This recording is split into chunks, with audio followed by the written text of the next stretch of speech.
ফিরে এলাম আবার স্বামীজির জীবনের স্মরণীয় ঘটনার আজকে আরো একটি পর্ব নিয়ে। আশা করি তোমাদের সবার ভালো লাগছে। আজকের পর্বে আমরা জানবো যে স্বামীজি আমাদেরকে কি ঠিক শেখাতে চাইছে। তিনি এটা শেখাতে চাইছেন যে একটা কোনো লক্ষ্যে পৌঁছতে গেলে যদি অবিচল থাকতে পারো তুমি, এবং কে চারপাশ থেকে কি বলছে না বলছে সেই কথায় যদি তুমি কান না দিয়ে তুমি তোমার যে সর্বোত্তম লক্ষ্যটা রয়েছে, সর্বোত্তম সত্যটা রয়েছে সেটাতে পৌঁছতে পারো, তাহলে পরে কেউ তোমাকে বিচলিত করতে পারবে না। মানে এটা উনি এইভাবে বলতে চাইছেন যে যিনি সর্বোত্তম সত্যে পৌঁছেছেন বাইরের কোনো কিছুই তাকে বিচলিত করতে পারে না। তো সেটার একটা ঘটনা আমরা আজকে জানবো। আরো একটা ঘটনা যে কত মানুষ আছে যারা সমানে ইন্ডিয়ানদেরকে ডাউন করার চেষ্টা করেছে, বিশেষ করে যারা অ্যাংলো ইন্ডিয়ান রয়েছে বা ফরেনার্স রয়েছে, তারা মনে করে যে তারা তাদের জায়গা থেকে তারা একদম খুব শিক্ষিত, খুব পাশ্চাত্যের মানে ফ্যাশন, আদব কায়দা, ইংরেজি শিক্ষিত, খুব অতি আধুনিক। তারা মনে করে যে তাদের দিকটাই খুব বেস্ট, ইন্ডিয়া সবসময় ডাউন।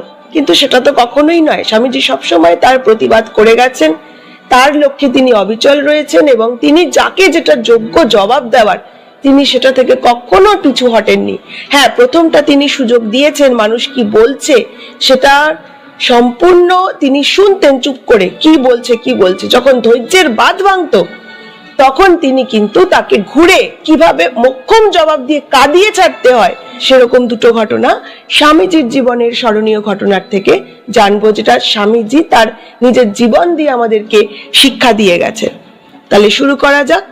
তো কি বলছে, স্বামীজি একবার লন্ডনে রাজযোগ সম্বন্ধে বলছেন, মানে রাজযোগ সম্বন্ধে তিনি বলে চলেছেন, হঠাৎ সেখানে একজন অ্যাংলো ইন্ডিয়ান স্বামীজির বক্তৃতার মাঝখানে ইন্টারাপ্ট করতে লাগলেন এবং টিপ্পনি কাটতে লাগলেন। বাকি যারা শ্রোতা রয়েছে তারা একটুখানি বিরক্ত হলো। মানে হয় না, একটা কনসার্ট চলছে, একটা আলোচনা চলছে, হট করে যদি কেউ সেই স্পিকারকে ডিস্টার্ব করে একটা ইন্টারাপ্ট করে এমন কিছু একটা বলে ফেলে যেটাতে বিরক্ত লাগে শুনতে, বাকি শ্রোতা যারা মন দিয়ে সেটাকে শুনছে তাদের হয়তো ভালো লাগছে না।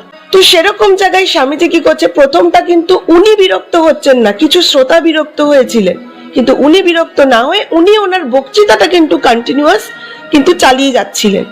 ওই অ্যাংলো ইন্ডিয়ান কি করছে, ক্রমশ মাত্রা ছাড়িয়ে যাচ্ছে, উনি খালি বারবার ইন্টারাপ্ট করছে।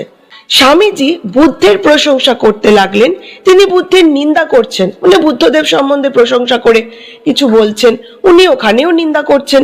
তারপরে তিনি যারা সাধু রয়েছেন, হিন্দু সাধু রয়েছে, সেই তাদেরকে নিয়ে, সাধুদের নিয়ে স্বামীজি প্রশংসা করতে লাগলেন। সাধুদেরকে তিনি চোর ছাচোর বলতে শুরু করলেন ওই অ্যাংলো ইন্ডিয়ান। মানে উনি যেটাই বলছে তাতেই উনি সমানে ইন্টারাপ্ট করছে, সমানে উনি মানে ওনার মতো করে বাজে বিরুদ্ধাচরণ করে চলেছে। শেষে তিনি স্বামীজিকে বাঙালি বুঝতে পেরে বাঙালিদের নিন্দা ও ইংরেজদের প্রশস্তি করতে লাগলেন। দেখছো, আচ্ছা ইনি তো বাঙালি, তাহলে এনাকে একটু বাংলা নিয়েই নিন্দা করা যাক। খুব সহজ, একদম বাঙালিদের পেলেই লোকে নিন্দা করতে ছাড়ে না। স্বামীজি এরকম অনেক জায়গায় হাঁটা হয়েছিল, তো সেই বাঙালি জানতে পেরে তাকে নিন্দা করতে শুরু করেছে এবং ইংরেজরা খুব বড়, ইংরেজদের খুব বড় বড় ব্যাপার সেটা নিয়ে একদম প্রশস্তি করতে শুরু করলো। বারবার বাধা পাচ্ছে স্বামীজি, বারবার বাধা পেয়ে স্বামীজি এবার ওই অভদ্র লোকটির, স্বামীজি এবার কি করলো, বাধ্য হয়ে ওই অভদ্র লোকটির দিকে এমন ভাবে ঘুরে তাকালেন। বারবার বাধা পেয়ে স্বামীজি এবার ওই অভদ্র লোকটির দিকে ঘুরে তাকালেন।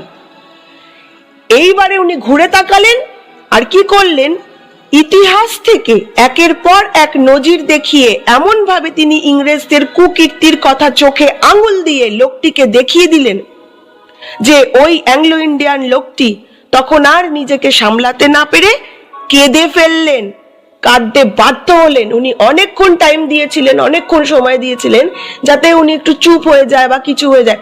আশেপাশের শ্রোতারাও বিরক্ত হচ্ছিল, কিন্তু উনি কিন্তু ধৈর্য ধরছিলেন। কিন্তু কন্টিনিউয়াস প্রথমে উনি বুদ্ধদেবকে নিয়ে বলছে, তাকে নিয়ে নিন্দা করছেন, বুদ্ধদেবের মতন মহাপুরুষকে নিয়ে, ইন্ডিয়ান হিন্দুদেরকে নিয়ে কথা বলছে, তাতেও এটা করছে। এবার স্বামীজি বাঙালি জানতে পেরে বাঙালিদেরকে নিয়ে ডাউন করার চেষ্টা করছে।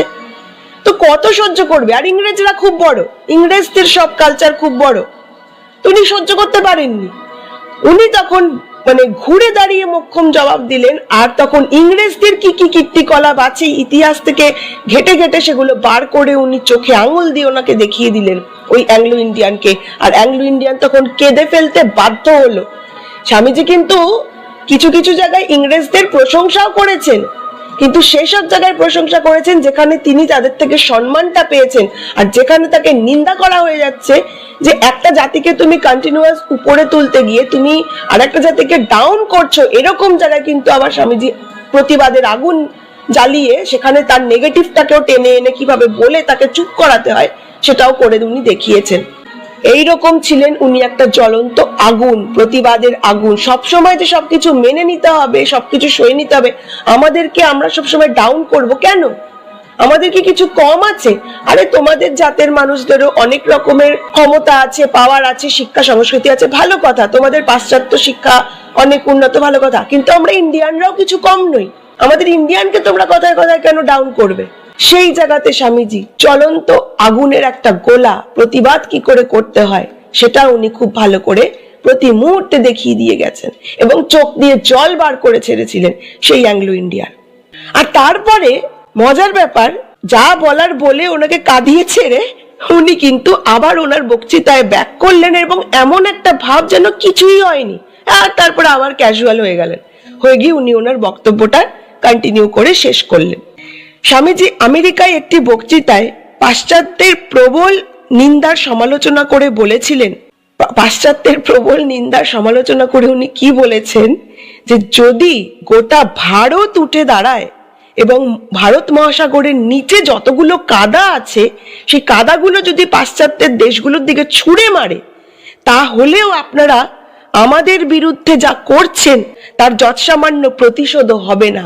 মানে স্বামীজি এটাই বলতে চাইছেন যে পাশ্চাত্যের যারা রয়েছে, পাশ্চাত্যের প্রবল নিন্দা করে সমালোচনা করে উনি এটাই বলতে চাইছেন যে আমাদের ভারতে এত বড়, মানে আমাদের ভারতবর্ষটা, তার যে ভারত মহাসাগর তার নিচে যতগুলো কাদা আছে, মানে উনি কিভাবে বলবেন, বোঝাবেন, ওনার রাগটা কিভাবে প্রকাশ করবেন। তো সেটারই একটা মাপকাঠি দিচ্ছেন যে ভারত মহাসাগরের নিচে যত কাদা আছে সেটা যদি তুলে ওনার মানে ওই পাশ্চাত্যের মুখে ছুঁড়ে মারা যায়, ওই ওয়েস্টার্নদের মুখে, ওই ইংরেজদের মুখে, তাহলেও বোধহয় প্রতিশোধটা মন মতো হবে না। মানে এর পরেও আমাদের কোথাও প্রতিশোধের আগুন জ্বলবে, কোথাও আমরা যেন তাও অতৃপ্ত থেকে যাব। মানে এরা এতটাই এক এক সময় অত্যাচার করে গেছে ভারতীয়দেরকে, সেটাই উনি বলতে চাইছেন যে তাহলেও আপনারা আমাদের বিরুদ্ধে যা করছেন তার যৎসামান্য প্রতিশোধও হবে না। তো এটা ছিল একটা ঘটনা যেখানে স্বামীজি কিভাবে প্রতিবাদ করছেন, যারা আমাদেরকে হ্যাটা করছে, হেও করছে, অন্যের কালচারকে ডাউন করে যারা নিজেদের কালচারকে নিয়ে বড়াই করার চেষ্টা করছে, সেরকম জায়গায় মোক্ষম জবাব কি করে দিতে হয় সেটা যেমন স্বামীজি দেখিয়ে দিলেন। আবার নেক্সট পরবর্তী কি দেখাচ্ছেন, কি শেখাচ্ছেন আমাদেরকে, বলছেন যিনি সর্বোত্তম সত্যে পৌঁছেছেন বাইরের কোনো কিছুই তাকে বিচলিত করতে পারে না। তুমি যদি আলটিমেট তোমার টার্গেট, তোমার লক্ষ্য বা অ্যাম্বিশনে পৌঁছতে পারো, তাহলে বাইরে কে কি বললো, কে কি করলো, এসব তোমাকে কিচ্ছু বিচলিত করতে পারবে না। এটা স্বামীজি তার জীবন দিয়েও একটা ছোট্ট উদাহরণ দিচ্ছে, কিরকম ভাবে তার ফোকাসটা কিরকম।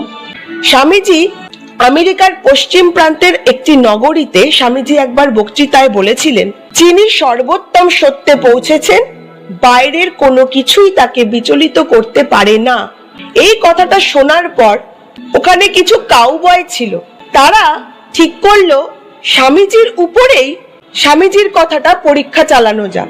মানে স্বামীজি যে এত জ্ঞান দিচ্ছে, বক্তৃতা দিচ্ছে, এত লেকচার দিচ্ছে, তো সেটা তার উপর দিয়ে একটু পরীক্ষা করে দেখা যাক যে সত্যিই এটা কিনা, উনি ওনার সর্বোত্তম লক্ষ্যে আছেন কিনা।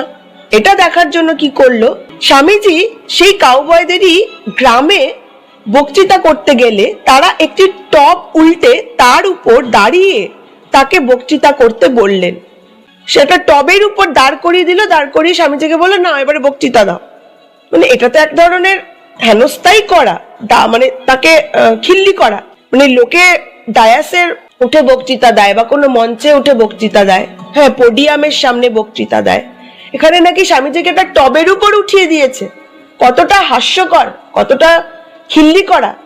কিন্তু স্বামীজি কিচ্ছু বলেনি।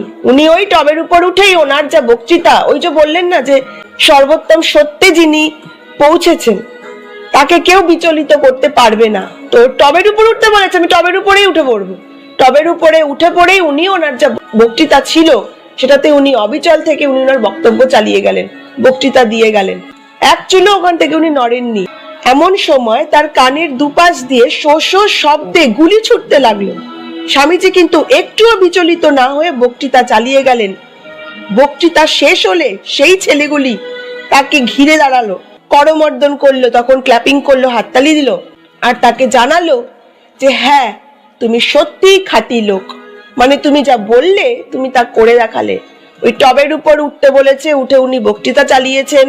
আবার কাউবয়রা কি করছে, তার কানের দুপাশ থেকে শো শো করে গুলি ছুটছে, উনি তাতেও অবিচল, উনি ওনার টার্গেটে ফিক্সড, উনি ওনার বক্তব্যটা চালিয়ে গেলেন। সেটা দেখে কাউবয়রা হার মানতে বাধ্য হলো। তো এই ছিল স্বামীজির জীবনের স্মরণীয় ঘটনার আজকে দুটো অংশ, যে দুটো ঘটনা থেকে আমরা জানতে পারলাম যে উনি কতটা সাহসিকতার পরিচয় দিয়েছিলেন এবং কতটা জ্বলন্ত আগুনের গোলা, আমাদের চোখের সামনে একটা জলজান্ত আগুন রূপী একটা আদর্শ, যে তুমি কখনো তোমার নিজের জাতিকে ছোট করে, নিজের কালচারকে বা নিজের শিক্ষা সংস্কৃতিকে ছোট করে বাকি সবকিছু বড়, সেটা যেন কখনো হতে দিও না। সবকিছুকে সম্মান করো, ঠিক আছে, কিন্তু তোমাকে, তোমার কালচারকে, তোমার জাতিকে, তোমার দেশকে যদি কেউ অসম্মান করে তাকে কিভাবে জবাব দিতে হবে, চোখে আঙুল দিয়ে কিভাবে জবাব দিতে হবে, সেটা যেমন তিনি দেখিয়ে দিয়ে গেছেন।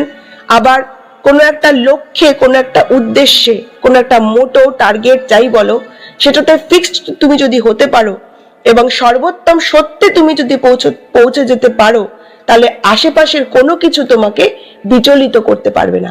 এই শিক্ষাটাও আমরা আজকে স্বামীজির জীবনের স্মরণীয় ঘটনা থেকে পেলাম।